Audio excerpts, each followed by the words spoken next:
Welcome to Guerilla Sports Off Ice post-game live, brought to you by Trusted American Mortgage. Trusted American salary-based mortgage consultants want to help you get into a better interest rate and lower your monthly payment. Go to trustedamerican.com today and see how much money they can save you. Hello and welcome in. Please do not leave your luggage unattended on the station.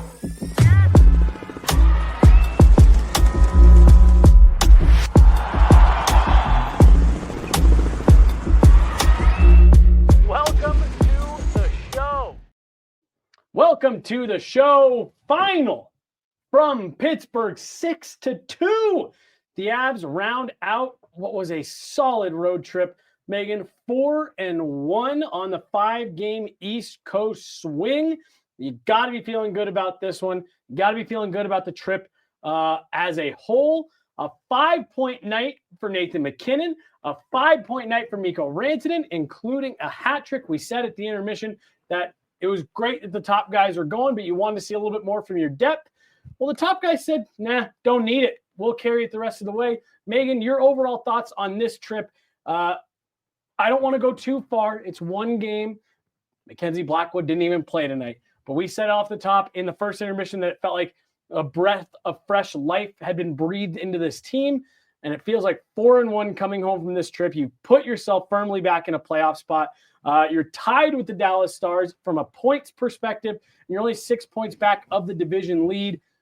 Man, it feels like there is some real reasons to be encouraged by not only what we saw on this trip, but just by what the Avs have built to this point.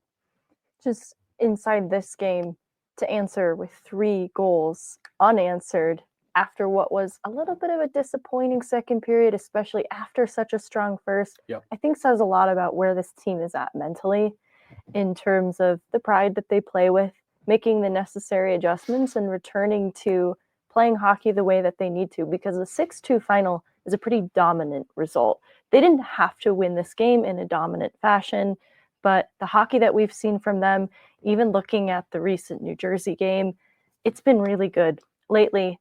And I think that they're sending a message to the rest of the league in what they are. I know Logan O'Connor at the start of this year too had felt maybe nationally the view of this team has taken a few steps back, that maybe people don't view them as much a threat as they once did before. And he was hoping that this would be a year to sort of put them back on the map. And obviously with so many injuries, that's been really hard for them to do. But seeing them even still with so many injuries throughout this lineup, playing this kind of hockey, it feels like what they have been hoping to build towards, at least so far through this year. Nathan MacKinnon pulls himself back into the league lead in points, finishes the night with 46 points, 3 points clear of Marty Netchis, who is in second. And Mikko Rantanen, Meghan, pulls himself into third place with 42 points league-wide. I love what you said there about them sending a message to the team. Oh, look at that. They're sending a message to the rest of the league of, hey, we haven't gone anywhere. We are still a serious contender, and we're getting things back on track here. I want to start with Scott Wedgwood and really just the goaltending as a whole, because we're sitting here talking about the fact that it feels like there's new energy for this team, and it feels like the goaltending changes have really given this team a new batch of confidence to play from. And to me, it looks like the results are translating directly onto the ice. Scott Wedgwood was not perfect tonight. There was the first one in particular, you say, he probably wants that one back. That one's probably got to be, a little bit better. But again, we're watching some of the highlights as here after the game. It's just quality stops, battling in net, finding pucks, finding rebounds, and finding ways to come up with saves. To me, Scott Wedgwood looks like he understands the urgency of playing for this team, and he understands exactly why he was brought in. And I just don't think that Scott Wedgwood, he's not going to be your starter. That's Mackenzie Blackwood. But Scott Wedgwood has given you every last thing you were hoping he could give you when you're talking about acquiring a backup goalie in the week plus that he's been here, right down to tonight.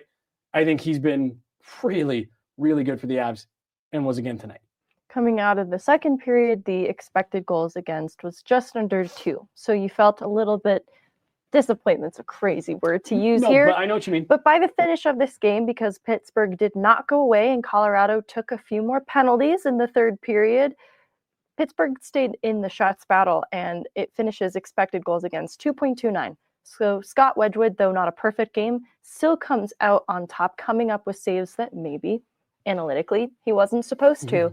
And I look at Pavel Francouz when he was the backup that pushed for different types of conversations at points, and the team played better in front of him. It seemed. I remember having that conversation often, like, it's never, unless it's a scheduled start, necessarily a good thing if you're seeing your backup goalie, but sure is great to see the way in which the team rallies around Francouz when he is in net. It feels really similar with Wedgwood, that there is this sense of pride. They like this guy in net, and they want to play well in front of him. And so, not a great defensive second period. They make some adjustments going into the third. I still wish they didn't take the too many men penalty. I have some frustrations about that, but the otherwise cleaned up aspects of their game and made it competitive by providing some insurance in the form of goals. Well, and you know, you're talking about playing in front of him and wanting to play in front of Scott Wedgwood. And it also just seems like not a point of pride. What's the word I'm looking for here?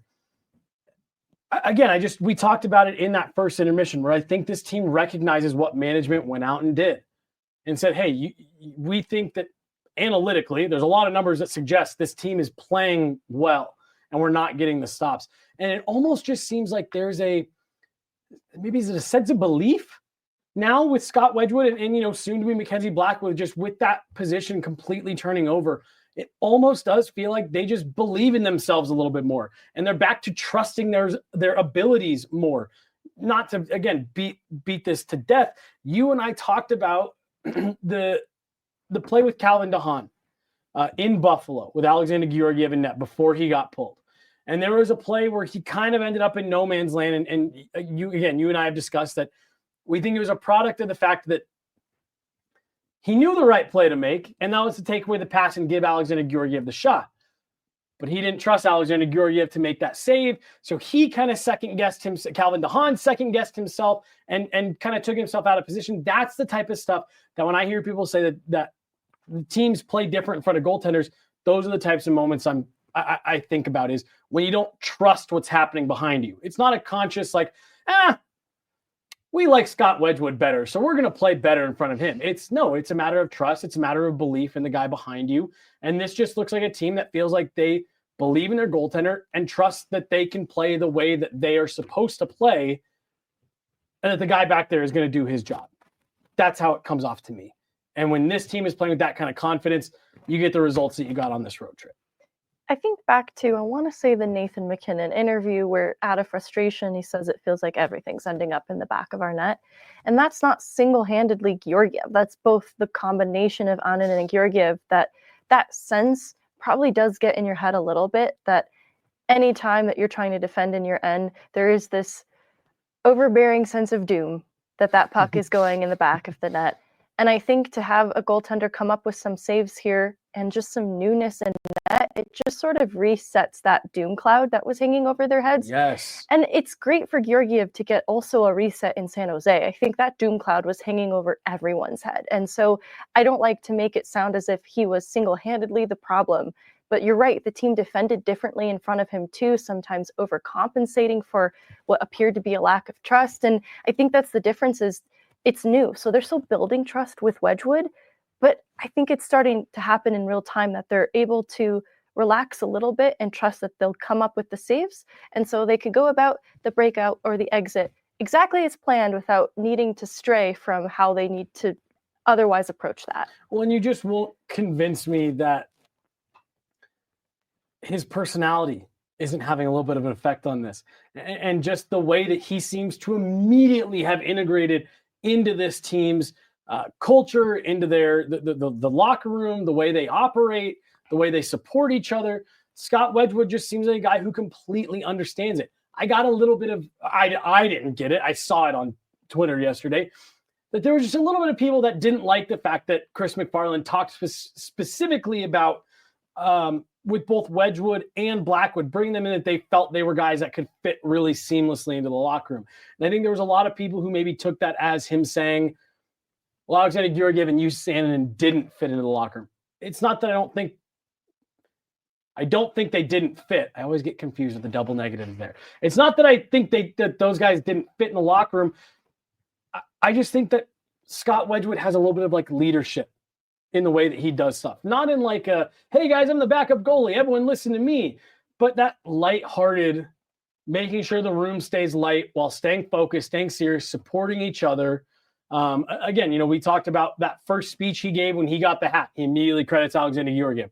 Then the next win, he turns right around and gives the hat to Alexander Georgiev. Just constantly trying to build Georgie up when he was here. And I imagine that's infectious, that the team notices that. That, again, I'm not trying to be too funny. There's a chat that just came through a minute ago saying, nobody on the team has to worry about getting whacked in the shins anymore when they make a mistake.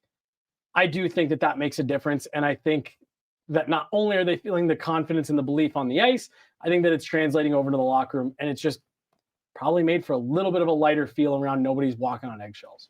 The way we talked about it off air too isn't necessarily that between Annunen and Georgiev either was making the room toxic specifically, but they perhaps weren't adding in the same way that Wedgwood in coming on board has added the injection of positivity and levity to the room.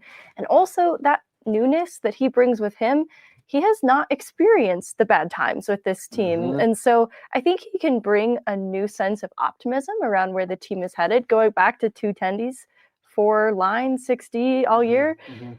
I think that's sort of also infectious too, to sort of rewrite over some of the negativity that he didn't have to live through and experience here. And so maybe it's believable to him too, looking at this team kind of from an outsider's perspective. Yes. Fresh perspective. I mean, how often we even talk about that here, Megan, at Guerilla Sports. There'll be times where, you and I are working on something, talking through some, I don't know, hey, Chloe, what do you think about this? And she just has the right little piece to add. Or, Blake and I will be talking, hey, Megan, how do you think we can da-da-da-da? And you're like, oh, what about this? You just need that fresh perspective sometimes. And especially someone like Wedgwood, who was in Nashville, to come in and be like, hey, it's not that bad. Yeah, I've been through worse. They're going to scratch my whole team over there. Yeah, we can still get this turned around. Everyone calm down. Let's run through this game here real quickly, Megan. Nathan MacKinnon opens the scoring just over 6 minutes into the game. A really nice play through the neutral zone. We talked about it in the first intermission. Wins a race, wins a battle, separates from a defender, and then a really nice shot. Classic Nathan MacKinnon fashion.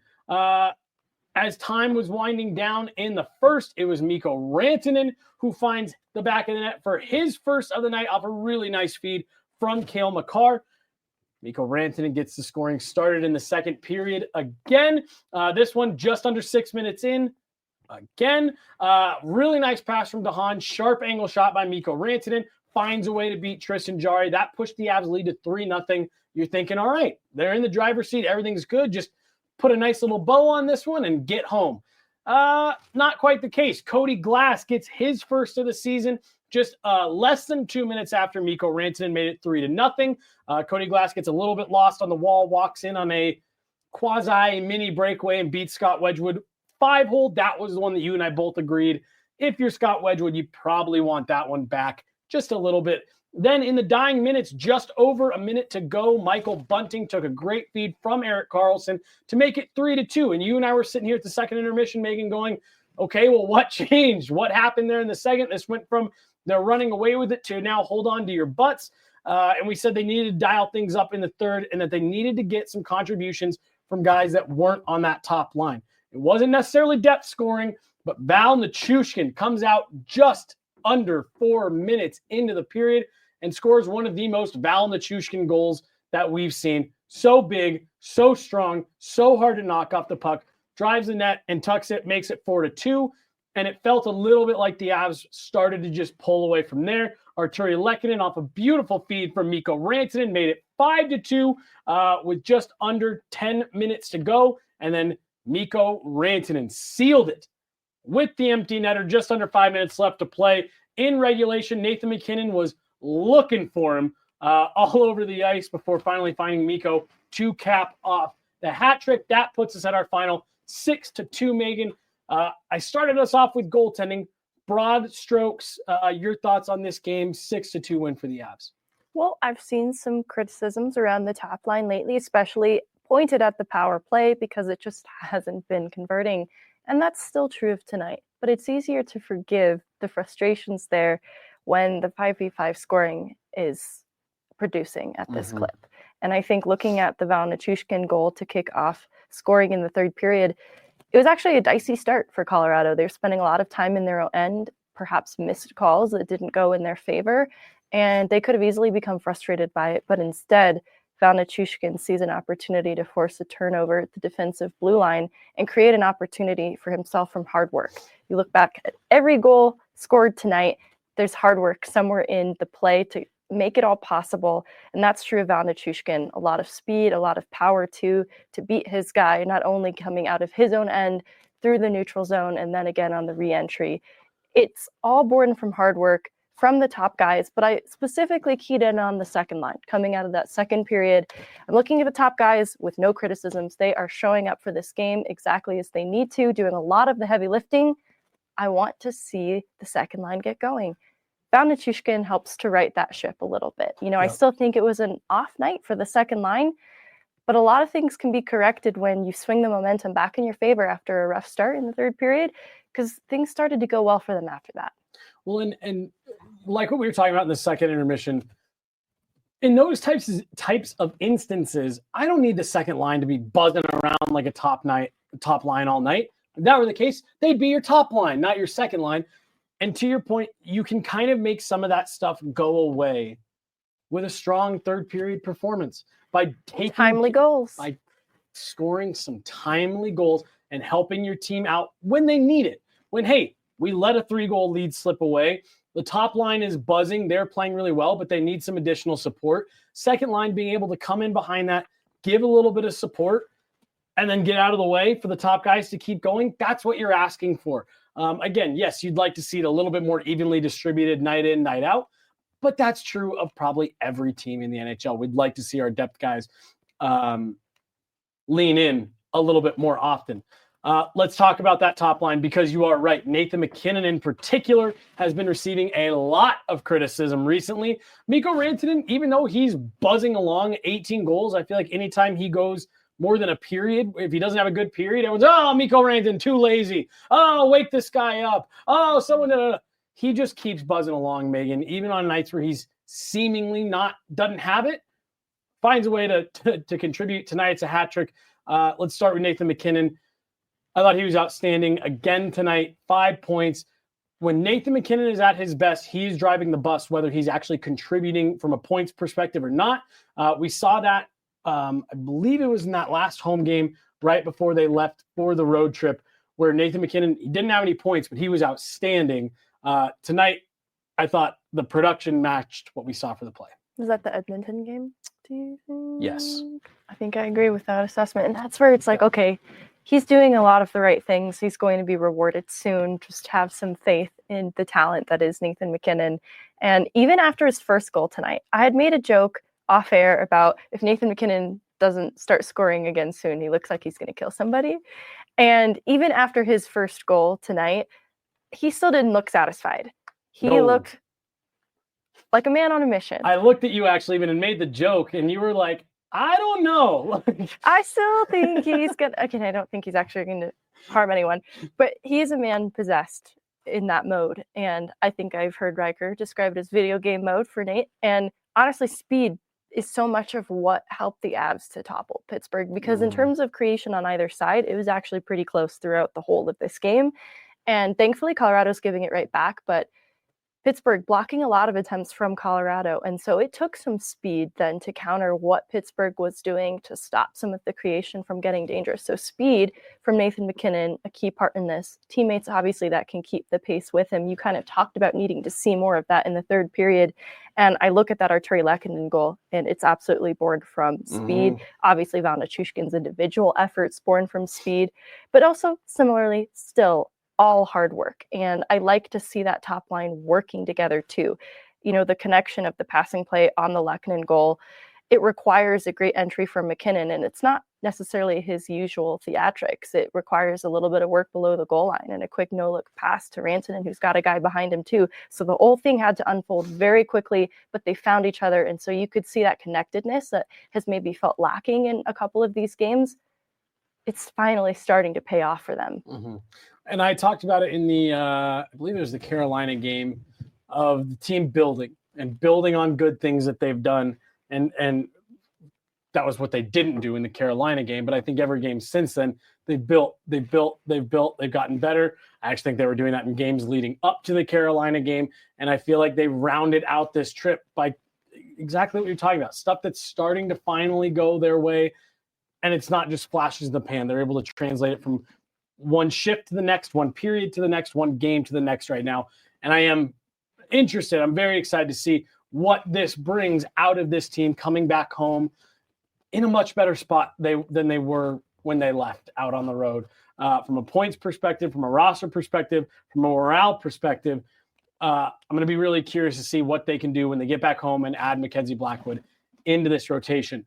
I got a few questions queued up here in the chat. Do you have anything else you want to get to, Megan, before we go to the questions? No, I was ready to go to questions too, because there's a lot of great points in some of the comments, questions people have submitted tonight. Nice. Awesome. I'll start. We'll trade off. We'll go That's back and perfect. forth here. All right. This one from the chat. Serious question here. What will fans at Ball Arena chant for a good save now? Blackie or Wedgie? Will we just get a universal Woody? The last suggestion that I do think is there's just blanketed one chant for both goalies. I don't know what Mackenzie Blackwood's name is. Wedgie, I imagine, will be the go-to chant for Scott Wedgwood, but I don't know what. It might just be Woody. Yeah, I'm trying to think what they might call him. And honestly, goalie chants, does every goalie have one? Because I feel like there's some names that are probably a little tricky to come up with them. Well, and I feel like for Eustace, they did Juice. That one makes so much sense. Yep. And then for Georgiev, they did Georgie. I mean, Wah just used to get Wah. It really feels like Wood is going to be the easiest thing here. And again, you could do Woody and just use it for both. And then, Miles Wood does something. right. Just keep it going. Yeah, just keep it going. But a good question. And not, again, 10 days ago, 11 days ago, Avs fans were dealing with completely different goaltenders than they are tonight. What a new fun thing to have to worry about. Yeah, I was going to say, that's a nice lighthearted question. Yeah, no, that's excellent. All right. This one was a little bit down here. Our bad goalies were a personnel problem. Our softness was an identity problem. I don't think it's a coincidence that the Avs have been playing complete 60-minute games with Middleton and Smith in the lineup. Toughness isn't about fights. It's about completeness. We've talked a little bit positively about Middleton. Maybe not like the perfect game to capture some of the things that he's been doing well, but now that we have a Keaton Middleton bobblehead. Yeah, we do. Look, this is one thing that I think has always been underrated about this version of the Avs, the post-COVID Avalanche, just using that as a demarcation line, had nothing to do with COVID, that this team isn't tough. And, I've seen people say stuff for they need to bring someone in to combat Ryan Reeves. People were upset when they moved on from Curtis McDermott. And even when they had McDermott, when McDermott wasn't in the line, there was a lot of people that were saying, oh, this team isn't tough. Oh, this team, like that just said, toughness isn't necessarily about fighting. It's how difficult are you to play against. I think so much about what Nico Sturm told me right after he got here at the trade deadline back in 2022, when he said, I'm hard to play against. And I don't mean that in the sense that I'm going to put you through the glass and into the third row, but I'm always in your hip pocket. I'm always going to finish my check, and I'm always going to battle along the wall. And I think that's the type of version that's the type of toughness this version of the Avs is. They're tough to play against. They're physical. They don't go away.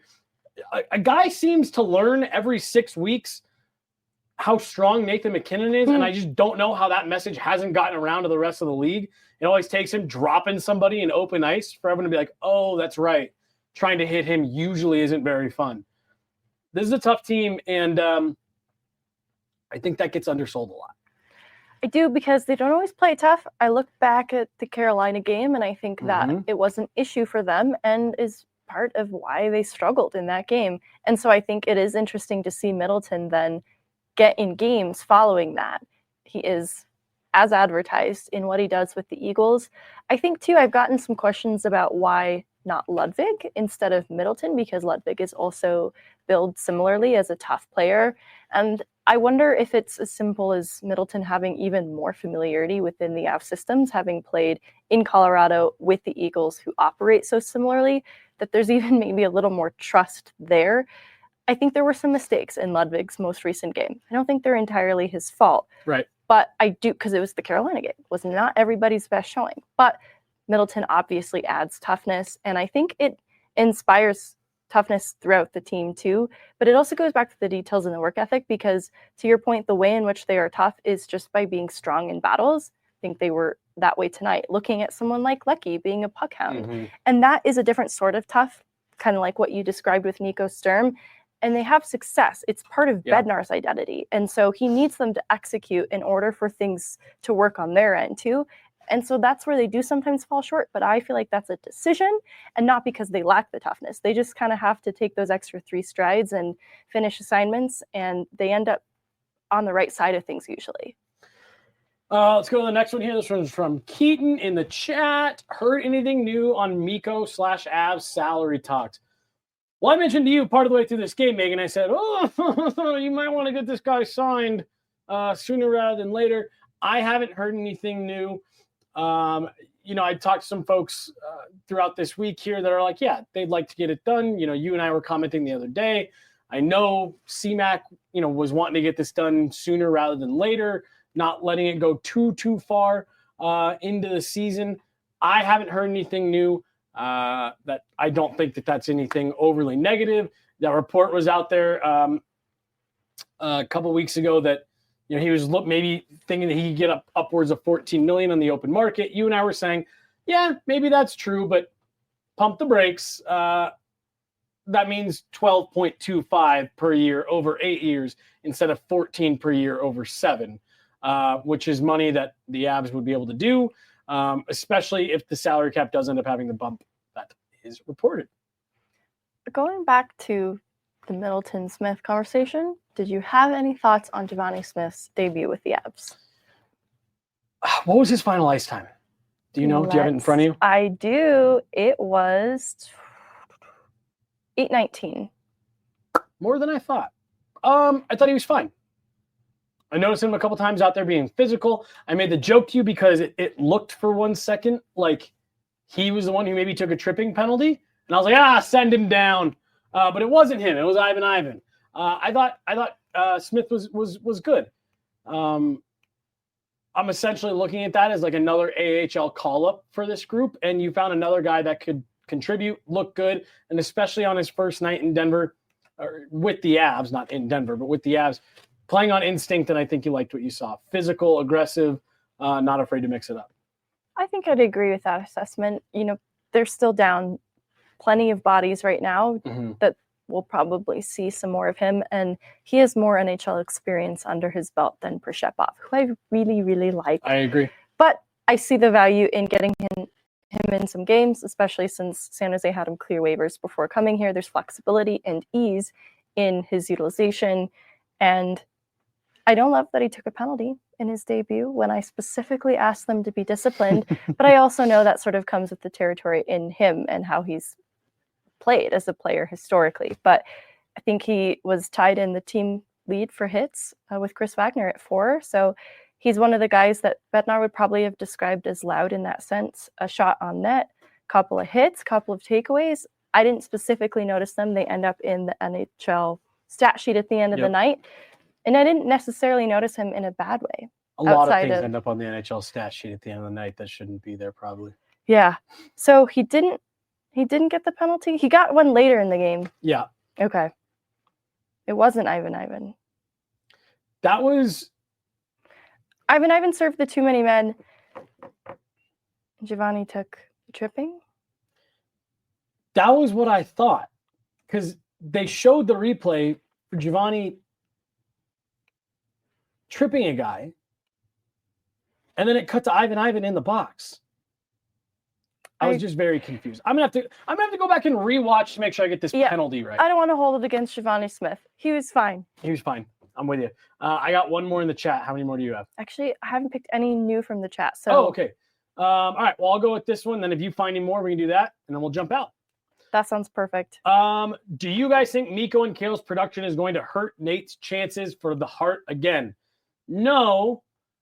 What I do think is going to hurt his chances is the fact that he won it last year. You've got to have a really exceptional season for PHWA voters to give it to you 2 years in a row. So I think the number one thing that Nate's going to be fighting is that he just won it last year. He's going to have to have a really exceptional season where he kind of pulls away from the rest of the pack.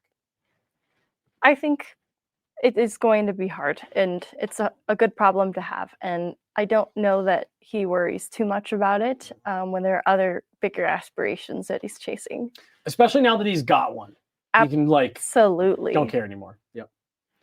You got any more? No. You can say no. You don't have to. Yeah, I didn't pick anything out. I wasn't thinking to go in the chat. I'm sorry. Let's see. Yeah, I think we're good. I'm anxious to get back around the team, anxious for them to get back in town, and anxious to get a chance to talk to Mackenzie Blackwood. Yeah. And just see how he starts to fit into this group. I think we've turned a page on this Avalanche season, one way or the other, regardless of what happens with the results. I'm not saying this game tonight or even this road trip means like, oh, they turned the corner, they're good. But you've absolutely turned a page on this season with what you've done in net, and I'm excited to see what the Avs do with this next chapter. When you look at how things were at the start of this road trip, it felt grim. There's no reinforcements on the way. And then Ross Colton drew back into the lineup, and then they added 2 new faces. Obviously, that meant some departures as well, but it's been a big change up with Colorado, and this road trip is a great thing that they should build momentum on and start stringing together some wins, because we've seen them get some good big wins that uplift their spirits, but then it ends in some kind of a disappointment, like, oh, you deserve that outcome. I think you're capable of better. I want to see some consistency from them coming home. I'm with you. They haven't been able to build on long portions of, or not even long portions. They haven't been able to build any long portions out of any amount of their sustained success. So I'm with you. It'll be nice. It would be nice to see them take what they did really well on this road trip and continue to build on it. And look, you're back in a playoff spot. You're above 500. Don't look back. Don't look back. Let Scott Wedgwood and his positivity guide you. Don't look back. I love it. That's going to do it, guys. Woo! Also, I just want to stop and appreciate an insane Nathan MacKinnon and Mikko Rantanen game. Yeah. Seeing Colorado Stars be stars, it's really nice to see. I think it happens enough in Colorado that maybe we take it for granted sometimes. It's really special to watch these players. Couldn't have said it any better myself. That's going to do it for us here tonight, you guys. We will be, what is tomorrow? Wednesday. No show for us tomorrow, but we'll be back at the rink starting on Thursday. Full off day for the Avs tonight. Yeah, that's going to be a long flight back from Pittsburgh. Not that it was like going to be a bad one. That's just going to literally be a long flight back, almost 4 hours. They'll be getting in probably home around 2:30 tonight. So they got the off day tomorrow. 4-1 on the trip. I think they've earned it though, Megan. So we'll be back at the rink on Thursday. Plenty more content coming from us this whole week. Thank you guys so much. We've talked about it a couple times. These are shows that we've been wanting to do for over a year now. Being able to, be here in the studio. John does such an amazing job getting all this stuff set up for us, and we wanted to be able to use it and do some of these shows with you guys. So we'll have more throughout the season. We'll also be back on the road, depending on, the trip, when, where, time of year. Then once we get back into the back half of the season, you guys know we'll be there bringing you guys everything along the way. But thank you guys so much for supporting and watching these shows. We've had a ton of fun doing them. And it's nice to just start getting these done, Megan, because we got some great response on the one. I think you and I were kind of jonesing to get back in here for more. So it'll be, we'll keep it going. So thank you guys so much. Jesse, Montano, Meghan Angley, John behind the glass. We appreciate you guys tuning in, and we will have more coming for you guys this week. Thanks so much for watching. Stay warm. Bye, everybody.